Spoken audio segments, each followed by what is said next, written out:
Hi friends, నా పేరు సాయి. మీరు చూస్తున్నారు సజలక్ తెలుగు. ఫ్రెండ్స్, నేను మీ ముందుకి కొత్త సిరీస్ అయితే తీసుకొచ్చా. ఈ సిరీస్ పేరు వచ్చినప్పటికీ టెక్ ఆన్సర్స్. అసలు టెక్ ఆన్సర్ అంటే ఏంటి? మీరు యూట్యూబ్లో కానీ ఇన్స్టాగ్రామ్లో కానీ నన్ను అడిగినటువంటి వ్యాలిడ్ కామెంట్స్ ఏవైతే ఉంటాయో అవన్నీ కూడా పిక్ చేసి ఈ ఎపిసోడ్స్లో నేను మీకు ఇన్ డెప్త్ ఇన్ఫర్మేషన్ అయితే ప్రొవైడ్ చేయడం జరుగుతుంది. దీనివల్ల మీతో పాటుగా మన ఫ్రెండ్స్ అందరికి కూడా మంచి ఇన్ఫర్మేషన్ అనేటువంటిది వస్తుంది అనే ఉద్దేశంతో ఈ ఎపిసోడ్స్ అయితే మీ ముందు తీసుకొస్తున్నాను. వీటికి ఖచ్చితంగా మీ సపోర్ట్ అనేటువంటిది 100% అయితే కావాలన్నమాట. మీ సపోర్ట్ లేకపోతే మాత్రం మనం ఈ ఎపిసోడ్స్ అయితే రన్ చేయలేము. మీరు చేయవలసిన సపోర్ట్ అలా ఏంటి? ఈ వీడియోని లైక్ చేయడము, అలాగే మీకు ఉన్నటువంటి డౌట్స్ ఏంటి, క్వెరీస్ ఏంటి అనేటువంటిది కింద కామెంట్ సెక్షన్లో ఖచ్చితంగా అడగండి. అలాగే మన ఫ్రెండ్స్ అలాగే మన ఫ్యామిలీ మెంబర్స్ అందరూ కూడా ఈ వీడియోని షేర్ చేయండి. అలాగే ఫస్ట్ టైం మీరు నా ఛానల్ చూస్తున్న వాళ్ళు వెంటనే సబ్స్క్రైబ్ చేసి పక్కన కనిపిస్తున్న బెల్ సింబల్ కూడా యాక్టివేట్ చేయడం వల్ల నేను మీ ముందుకి smart TV, sound bars, mobile phones అలాగే ఇతర ఎలక్ట్రానిక్స్ యొక్క అన్బాక్సింగ్ అండ్ రివ్యూస్ని తీసుకొస్తూ ఉంటాను. కంప్లీట్ జెన్యూన్ ఇన్ఫర్మేషన్ మాత్రం మీకైతే పాస్ చేయడం జరుగుతుంది. సో అందు గురించి సబ్స్క్రైబ్ చేసుకుని డైలీ ఫాలో అవుతూ ఉండండి. ఫ్రెండ్స్, ఫస్ట్ కామెంట్ వచ్చినప్పుడు చాలా మంది అయితే అడుగుతున్నారు. రీసెంట్గా మనం Philips mini LED smart TV యొక్క అన్బాక్సింగ్ అలాగే రివ్యూ చేశాం కదా, ఆ కామెంట్ సెక్షన్ అయితే ఎక్కువ మంది అడుగుతున్నారు అనమాట. TCL C6కే పర్చేస్ చేసుకోవాలా లేకపోతే ఫిలిప్స్ మినీ ఎల్ఈడి పర్చేస్ చేసుకోవాలా అని చెప్పేసి. రెండు కూడా మనకి ఇంచుమించులో ఒకే బడ్జెట్లో అయితే రావడం జరుగుతుంది. అప్రాక్సిమేట్లీ ఆఫర్లో మనకి 40-42 వేల రూపాయల బడ్జెట్లోనే ఈ రెండు టీవీస్ కూడా సేల్ చేస్తున్నమాట. రెండిట్లోనే కూడా మనకి picture quality, audio quality, performance అన్నీ కూడా బాగున్నప్పటికీ TCLలో మనకి డేపర్ బ్లాక్స్ అనేటువంటి రావడం జరుగుతుంది. అలా కాంట్రాస్ట్ లెవెల్స్ కూడా ఒక 10% ఫిలిప్స్తో కంపేర్ చేసుకుంటే బెటర్ అయితే ఉంటుంది అనమాట.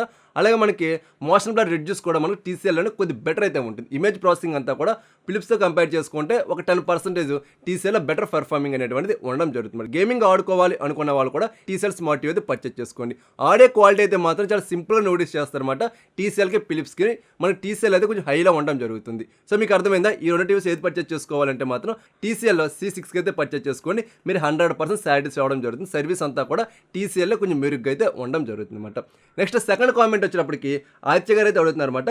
LG QNED 8XA బ్రైట్నెస్ అనేది చాలా ఎక్కువ ఉంటుంది, కాంట్రాస్ట్ లెవెల్స్ కూడా ఎక్కువ ఉంటున్నాయి కంపేర్ టు సోనీ బ్రావియా 3. కాకపోతే ప్రైస్ వచ్చినప్పటికి సోనీ బ్రావియా 3 కొంచెం ఎక్కువ ఉంటుంది, ఎందుకు ఈ విధంగా అని చెప్పేసి అయితే అడుగుతున్నారు. ఇది చాలా వ్యాలిడ్ కామెంట్. చాలా మందికి అయితే ఈ డౌట్ ఉంటుంది. ఎవరైతే ఆఫ్లైన్లో టీవీ పర్చేస్ చేయడానికి వెళ్తున్నారో వాళ్ళకి అక్కడ ఉన్నటువంటి promoters first LG QNED 8XA అయితే చూపించడం జరుగుతుంది. ఆ తర్వాత సోనీ బ్రావియా అయితే చూపించేసి ప్రైస్ డిఫరెన్స్ అనేటువంటి మీకు చూపిస్తున్నారు. ఎందుకు ఈ విధంగా జరుగుతుంది అన్నటువంటి కన్ఫ్యూజన్ అయితే మనం క్లోజ్ చేద్దాం ఈరోజు. సో మనకి LG QNED 8XA వచ్చినప్పటికి ఒక రకంగా ఫెయిల్యూర్ వెర్షన్ చెప్పుకోవచ్చు. ఒక 10 మంది పర్చేస్ చేశారనుకోండి, అందులో మనకి ముగ్గురికి లేదా నలుగురికి బ్లీడింగ్ ఇష్యూ అనేటువంటిది నోటీస్ చేయడం జరుగుతుంది అనమాట. పిక్చర్ క్వాలిటీ అంతా కూడా బాగుంటుంది, బట్ మనం బ్లీడింగ్ ఇష్యూ ఉన్నప్పుడు డార్క్ వీడియోస్ చూస్తుంటే మనకి ఎడ్జెస్ దగ్గర బ్లీడింగ్ అనేటువంటి కనిపించడం జరుగుతుంది అనమాట. దీనివల్ల లాంగ్ రన్లో మనకి డిస్ప్లే అనేటువంటి త్వరగా డ్యామేజ్ అయ్యేటువంటి అవకాశాలు అయితే ఉండడం జరుగుతుంది. అందు గురించి ఏం చేస్తారంటే LG వాళ్ళు ప్రైజ్ అనేది కొంచెం తగ్గించేసి ఉన్నటువంటి యూనిట్స్ ఏవైతే ఉంటాయో అవన్నీ కూడా సేల్ చేసేటువంటి ప్రయత్నం అయితే చేస్తున్నారు. అదే మన సోనీ బ్రావియా 3 వచ్చినప్పటికి ఎటువంటి ప్రాబ్లమ్స్ ఏమీ కూడా లేవన్నమాట. అదే LG వచ్చినప్పటికి మినీ ఎల్ఈడితో వస్తుంది, సోనీ వచ్చినప్పటికి అల్ట్రా హెచ్డీ ప్యానల్తోనే రావడం జరుగుతుంది అనమాట. బట్ మనకి కాంట్రాస్ట్ లెవెల్స్ అన్నీ కూడా LG QNED 8XAలోనే బెటర్ అయితే ఉంటుంది, బికాజ్ అది మినీ ఎల్ఈడితో వస్తుంది, ఎక్కువ బ్రైట్నెస్తో వస్తుంది. మనకి సోనీ వచ్చినప్పటికి ఏంటంటే కంప్లీట్గా లైవ్ కలర్స్తో రావడం జరుగుతుంది అనమాట. టోటల్గా నియర్ టు నేచర్ కలర్స్ మాత్రమే సోనీ బ్రావియా 3లో రావడం జరుగుతుంది. ముఖ్యంగా HDR వీడియోస్ చూస్తున్నప్పుడు LG కంటే సోనీలోనే కొంచెం బెటర్ పెర్ఫార్మెన్స్ అయితే ఉండడం జరుగుతుంది. ఎవరైతే మీకు కంప్లీట్గా నియర్ టు నేచర్ కలర్స్ కావాలి, ఓవర్ బ్రైట్నెస్ అనేటువంటిది మేము చూడలేకపోతున్నాం అనుకుంటారు, వాళ్ళు సోనీ బ్రావియా అయితే తీసుకోండి. లేదు మాకు హెవీ బ్రైట్నెస్ కావాలి, కాంట్రాస్ట్ హై అండ్ కావాలనుకుంటే మాత్రం LG 8XA కంటే LG QNED 8G అని చెప్పేసి ఇంకో మినీ ఎల్ఈడి స్మార్ట్ టీవీ అయితే ఉంది, దాన్ని పర్చేస్ చేసుకోండి. దీంట్లో మన బ్లీడింగ్ ఇష్యూస్ అనేటువంటి చాలా చాలా రేర్గా అయితే రావడం జరుగుతుంది అనమాట. సో మీకు కామెంట్కి ఫుల్ ఆన్సర్ వచ్చింది కదా. నెక్స్ట్ థర్డ్ కామెంట్ వచ్చినప్పుడు చాలా మంది అయితే అడుగుతున్నారు అనమాట. LG NanoCell 8 పర్చేస్ చేసుకోవాలా లేకపోతే Sony Bravia 2 S25 M2 purchase చేసుకోవాలా అని చెప్పి. ప్రైజ్ వచ్చినప్పటికి LG వచ్చి 45,000 రూపాయల బడ్జెట్లో 43 ఇంచ్ అయితే వస్తుంది. అదే మన సోనీ వచ్చినప్పటికి 47,000 రూపాయల బడ్జెట్లో 43 ఇంచ్ అయితే వస్తుంది అనమాట. అంటే 3,000 రూపాయల డిఫరెన్స్ అయితే ఉంటుంది. మీరు ఒక 3,000 రూపాయలు యాడ్ చేసుకుని సోనీ బ్రావియా 2 S25 M2 మాత్రమే పర్చేస్ చేసుకోండి. ఎందుకంటే మీకు టోటల్గా నియర్ టు నేచర్ కలర్స్ అయితే వస్తాయి. అలాగే మన స్పోర్ట్స్ ఛానల్ చూస్తున్నప్పుడు మోషన్ బ్లర్ కూడా చాలా మంచిగా రెడ్యూస్ అవ్వడం జరుగుతుంది అనమాట. అలాగే మనకు ఆబ్జెక్ట్ ఫాస్ట్గా మూవ్ అవుతున్నప్పుడు కూడా మంచి షార్ప్ ఇమేజ్ అయితే ఈ టీవీ ప్రొవైడ్ చేయడం జరుగుతుంది. కాంట్రాస్ట్ లెవెల్స్ అన్నీ కూడా కొద్దిగా బెటర్ అయితే ఉంటాయి. LG కూడా బాగుంటుంది, కాకపోతే ఏంటంటే HDR వీడియోస్ చూస్తున్నప్పుడు ఫేసెస్లో రెడ్డిష్ అనేటువంటి కొద్దిగా ఎక్కువ అయితే చూపిస్తుంది అనమాట. LG వచ్చేప్పుడు కంప్లీట్ స్టాండర్డ్ కలర్స్ మాత్రం మాత్రమే చూపించడం జరుగుతుంది. అందు గురించి నేను మీకు సోనీ బ్రావియో S25 M2 మాత్రం పర్చేస్ చేసుకోమని రికమెండ్ చేస్తున్నాను అనమాట. సో ఓకేనా. నెక్స్ట్ మనకి 4th కామెంట్ వచ్చేటప్పటికి వెలగపూడి శ్రీనివాస్ గారు అయితే అడుగుతున్నారు అనమాట. జేబ్రానిక్ 9102 పర్చేస్ చేసుకోవాలా లేకపోతే జేబ్రానిక్ 9600 పర్చేస్ చేసుకోవాలని. మనకి 9120 వచ్చినప్పటికి డాల్బీ డిజిటల్తో మాత్రమే రావడం జరుగుతుంది. 9600 వచ్చినప్పటికి డాల్బీ అట్మోస్తో రావడం జరుగుతుంది అనమాట. సో మనకు రెండు కూడా ఇంచుమించు ఒకే ప్రైజ్ రేంజ్ అయితే వాళ్ళు సేల్ చేయడం జరుగుతుంది. నా రికమెండేషన్ ఏంటంటే 9600 అయితే పర్చేస్ చేసుకోండి. మనకి సరౌండింగ్ ఎఫెక్ట్ కొద్దిగా బెటర్ అయితే ఉంటుంది. అలాగే మన బేస్ కూడా బాగుంటుంది, ట్విట్టర్ సౌండ్స్ బాగుంటుంది, ఆడియో క్వాలిటీ అంతా కూడా చాలా ఎక్సలెంట్గా అయితే ఉంటుంది కంపేర్ టు 9102 అనమాట. చాలామంది బేస్ అనేటువంటి ఇష్టపడుతూ ఉంటారు. వాళ్ళకి 9120 వచ్చినప్పటికి అంత పంచింగ్ అనేటువంటి ప్రొవైడ్ చేయట్లా. లోయర్ బేస్ కొద్ది యావరేజ్ పెర్ఫార్మెన్స్ అయితే ఉంది అనమాట కంపేర్ టు 9600. సో మీకు అర్థమైంది కదా, 9600 మాత్రం పర్చేస్ చేసుకోండి. ద బెటర్ ఆడియో క్వాలిటీ అయితే ఉంటుంది. నెక్స్ట్ 5th కామెంట్ వచ్చినప్పటికి చాలా మంది అయితే అడుగుతున్నారు 35,000 రూపాయల బడ్జెట్లో 55 ఇంచ్ బెస్ట్ స్మార్ట్ టీవీ కావాలి ఇన్ దిస్ 2026లో పర్చేస్ చేసుకోవాలనుకుంటే అనేసి మాట. సో దీనికోసం నేను మీకు 2 టీవీస్ అయితే రికమెండ్ చేస్తాను. ఫస్ట్ వచ్చినప్పటికి Lumio Vision 7 one of the best smart TV. మంచి డిస్ప్లే క్వాలిటీ అయితే ఉంటుంది. కాంట్రాస్ట్ లెవెల్స్ అన్నీ కూడా ఎక్సలెంట్గా అయితే ఉంటాయి. ముఖ్యంగా ఓటీటీ యాప్లో హెచ్డీ వీడియోస్ చూస్తున్నప్పుడు మంచి డైనమిక్ రేంజ్ అయితే ఈ టీవీ మెయింటైన్ చేయడం జరుగుతుంది. సౌండ్ క్వాలిటీ కూడా చాలా ఎక్సలెంట్గా అయితే రావడం జరుగుతుంది అనమాట. కాకపోతే సర్వీస్లో కొంచెం వెనకపడి అయితే ఉంది. ఎందుకంటే రీసెంట్గా వచ్చినటువంటి బ్రాండే కాబట్టి అంత మంచి సర్వీస్ అయితే వీళ్ళు ప్రొవైడ్ చేయట్లేదు. రానున్న రోజుల్లో బెటర్ సర్వీస్ అనేటువంటిది వీళ్ళు ఆఫర్ చేసేటువంటి అవకాశం అయితే ఉంటుందన్నమాట. నెక్స్ట్ మనకి సెకండ్ టీవీ వచ్చినప్పటికి ఆల్రౌండర్ ఇది. సర్వీస్, పిక్చర్ క్వాలిటీ, పెర్ఫార్మెన్స్ అంతా కూడా బాగుంటుంది. మోడల్ వచ్చినప్పటికి TCL T8C అన్నమాట. రెండు కూడా మనకి ఇంచుమించు ప్రైజ్ రేంజ్లోనే రావడం జరుగుతుంది. మీకు picture quality, audio quality, service అన్నీ కూడా TCL T8Cలో అయితే బెటర్ అయితే ఉంటుందన్నమాట. ఇక్కడ మీ చాయిస్. మీకు ఓన్లీ డిస్ప్లే క్వాలిటీ మాత్రమే కావాలి, సర్వీస్ పర్వాలేదు, కొంచెం డీసెంట్గా ఉన్నా సరే అనుకుంటే మాత్రం లూమియో విజన్ 7 అయితే పర్చేస్ చేసుకోండి. లేదు మా సర్వీస్ కూడా ఇంపార్టెంట్, మెయిన్ మేము చిన్న చిన్న విలేజెస్లో ఉంటాం అనుకుంటే మాత్రం TCL T8C అయితే పర్చేస్ చేసుకోండి. నెక్స్ట్ 6th కామెంట్ వచ్చేటప్పటికి సోనీ టీవీ సర్వీస్ ఏ విధంగా ఉంటుంది bro, TCL Sony collaboration venture start చేస్తున్నారు కదా అనేది చాలామంది అడుగుతున్నారు. సో ప్రజెంట్ మనకి వీళ్ళు 2027 ఏప్రిల్ నుండి అయితే ఈ కొలాబరేషన్ వెంచర్లో స్మార్ట్ టీవీస్ అనేటువంటి తీసుకురావడం జరుగుతుంది. అంతవరకు షేర్ వాల్యూస్ అన్ని కూడా సోనీ దగ్గర ఉండడం జరుగుతుంది. మన గతంలో సర్వీస్ ఏ విధంగా ఉంది అదే సర్వీస్ అయితే ఉంటుంది.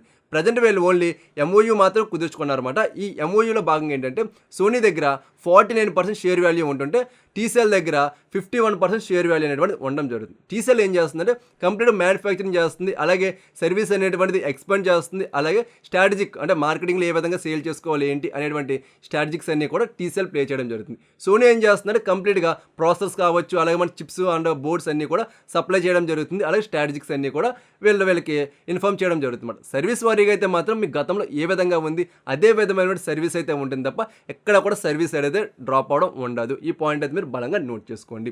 నెక్స్ట్ 7th కామెంట్ వచ్చినప్పటికి వివో V60కి ఆరిజిన్ 6 అప్డేట్ ఎప్పుడు వస్తుంది బ్రో అని చెప్పి చాలా మంది అయితే అడుగుతున్నారు అనమాట. ఎవరైతే ఈ మొబైల్ ఫోన్ యూజ్ చేస్తున్నారో ఒకసారి అప్డేట్స్ అయితే చెక్ చేసుకొని ఆల్రెడీ వీళ్ళు 21st రోల్ అవుట్ అయితే చేస్తారన్నమాట. ఈ మంత్ ఎండింగ్ కల్లా ప్రతి డివైస్కి కూడా రావడం జరుగుతుంది. నెక్స్ట్ 8th కామెంట్ వచ్చినప్పటికి చాలా మంది అయితే అడుగుతున్నారు టీవీస్లో HLG అని ఉంటుంది కదా, దాని యొక్క ఉపయోగం ఏంటి అని చెప్పేసి. HLG అంటే ఏంటంటే మనకి మంచి డీపర్ బ్లాక్స్ కావాలి, బ్లాక్లో డీటెయిల్స్ కూడా చాలా మంచిగా రావాలి, అలాగే వైట్స్ మంచి బ్రైట్గా కనిపించి వైట్స్లో డీటెయిల్స్ కూడా మంచిగా కావాలి, అలాగే మేము ఎక్కువ స్పోర్ట్స్ ఛానల్ చూస్తున్నప్పుడు 120 రిఫ్రెష్ రేట్లో మంచి యానిమేషన్ కావాలి అనుకుంటే మాత్రం ఈ HLG అనేటువంటి 100% ఉండాలన్నమాట. ఇది ఉండడం వల్ల మనకి డీపర్ బ్లాక్స్లో డీటెయిల్స్ బాగుంటాయి, అలాగే వైట్స్ బ్రైట్గా కనిపించి అందులో డీటెయిల్స్ కూడా చాలా షార్ప్గా కనిపిస్తాయి అన్నమాట. ఒక్క HZ10 ఉండడం వల్ల మాత్రమే ఇంత పెర్ఫార్మెన్స్ అనేటువంటి చేయదు అన్నమాట. ఈ రెండు ఉంటే మాత్రమే 100% అవుట్పుట్ అయితే వస్తుంది. ఏ ఒక్కటి లేకపోయినా సరే మనకు ఓన్లీ 70% అవుట్పుట్ మాత్రమే రావడం జరుగుతుంది అన్నమాట. సో ఈ పాయింట్ అయితే మీకు అర్థమైంది కదా, HLG అనేటువంటిది ఉంటేనే ద బెటర్ పిక్చర్ క్వాలిటీ మన టీవీస్ అయితే ప్రొవైడ్ చేయడం జరుగుతుంది. నెక్స్ట్ 9th కామెంట్ వచ్చేటప్పటికి నాగతేజ గారు అయితే అడుగుతున్నారు అనమాట. బ్రో నేను LG ultra HD 40 smart TV purchase చేసుకున్నాను, దానికి 10,000 రూపాయల నుండి 13,000 రూపాయల బడ్జెట్లో ఒక మంచి సౌండ్ బార్ చిప్ అని చెప్పేసి.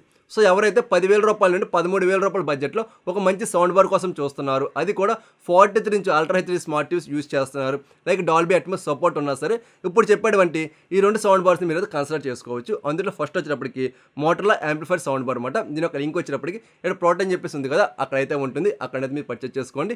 సెకండ్ వచ్చినప్పుడు మనకి జేబ్రానిక్ జూక్ బార్ 9600, ఇది కూడా one of the best sound bar అనమాట.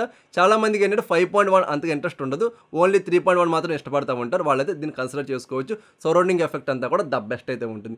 ఈ సౌండ్ బార్ యొక్క అన్బాక్సింగ్ అండ్ రివ్యూ కూడా మన ఛానల్ అవైలబుల్ ఉంది, కావాలంటే మీరు ఒకసారి వాచ్ చేయండి. నెక్స్ట్ 10th కామెంట్ వచ్చేటప్పటికి, బ్రో నువ్వు సామ్సంగ్ టీవీస్ రివ్యూస్ చెప్తున్నప్పుడు ఎందుకు గురించి నొక్కిపెట్టి additional warranty must and should అని చెప్తున్నావు అని చెప్పేసి చాలామంది అయితే అడుగుతున్నారు అనమాట. దీని మెయిన్ రీజన్ ఏంటి అంటే, నేను చాలామంది టీవీ టెక్నీషియన్తో టచ్లో ఉంటాను. వాళ్ళు ప్రైవేట్ టెక్నీషియన్స్ కావచ్చు, బ్రాండ్ టెక్నీషియన్స్ కావచ్చు, వీళ్ళందరితో కూడా మంచి రిలేషన్ అయితే మెయింటైన్ చేస్తాను అనమాట. వాళ్ళు చెప్తుంది ఏంటి అంటే మాత్రం 10 విజిట్స్కి వెళ్ళారంటే 10 విజిట్స్లో కనీసం 3 విజిట్స్ సామ్సంగ్ టీవీసే ఉంటున్నాయన్నమాట. అందులో డిస్ప్లే ప్రాబ్లమ్స్ అని చెప్పేసి ఎక్కువ ప్రాబ్లమ్స్ అనేటువంటి రావడం జరుగుతుందంట. అది కూడా అల్ట్రాజెడ్ ప్యానల్స్ ఉన్నటువంటి టీవీస్లో ప్రాబ్లమ్స్ వస్తున్నాయని చెప్పేసి వాళ్ళు చెప్తున్నారు. అందు గురించి నేను మీకు మనం 30,000 40,000 రూపాయలు పెట్టి టీవీస్ తీసుకుంటున్నప్పుడు ఒక్క 2,000 3,000 రూపాయలు అదనంగా పెట్టుకొని ఎడిషనల్ వారంటీ కూడా తీసుకోండి. దీనివల్ల ఆఫ్టర్ వారంటీ పీరియడ్ ఏ ప్రాబ్లం వచ్చినా సరే అది కూడా వారంటీలో క్లెయిమ్ అయిపోయి మనకి పీస్ టు పీస్ ఎక్స్చేంజ్ అనేటువంటిది ప్యానల్ కావచ్చు, బోర్డ్స్ కావచ్చు అవడం జరుగుతుంది. దీనివల్ల మన జీరో కాస్ట్లో వర్క్ అనేటువంటిది అవుతుంది అనమాట.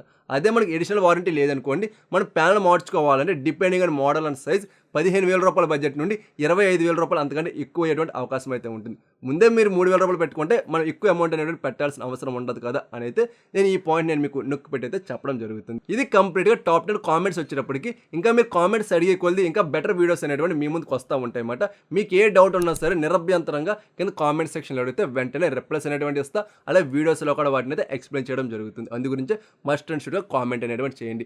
అలాగే మీ సపోర్ట్ 100% కూడా కావాలి ఫ్రెండ్స్. ఇంకా లైక్ చేయకపోతే దయచేసి లైక్ చేయండి. అలాగే మన ఛానల్ ఇంకా సబ్స్క్రైబ్ చేయకుండా ఈ వీడియో చూస్తున్న వాళ్ళు వెంటనే సబ్స్క్రైబ్ చేసి పక్కన కనిపిస్తున్న బెల్ సింబల్ కూడా యాక్టివేట్ చేసి మన ఫ్యామిలీలోకి అయితే ఎంటర్ అయిపోండి. అలాగే ఫస్ట్ టైం సబ్స్క్రైబ్ చేసిన వాళ్ళందరూ కూడా వెల్కమ్ టు ద సత్యటెక్ ఫ్యామిలీ. అలాగే ఫ్రెండ్స్ ఇంకా ఈ వీడియోని షేర్ చేయకపోతే వెంటనే మన ఫ్రెండ్స్ అలాగే మన ఫ్యామిలీ మెంబర్స్ అందరూ కూడా ఈ వీడియోని షేర్ చేయండి. సో మరొక మంచి వీడియోతో నేను మీ ముందుకు వస్తా. అందరూ చూస్తూనే ఉండండి సత్యటెక్ తెలుగు.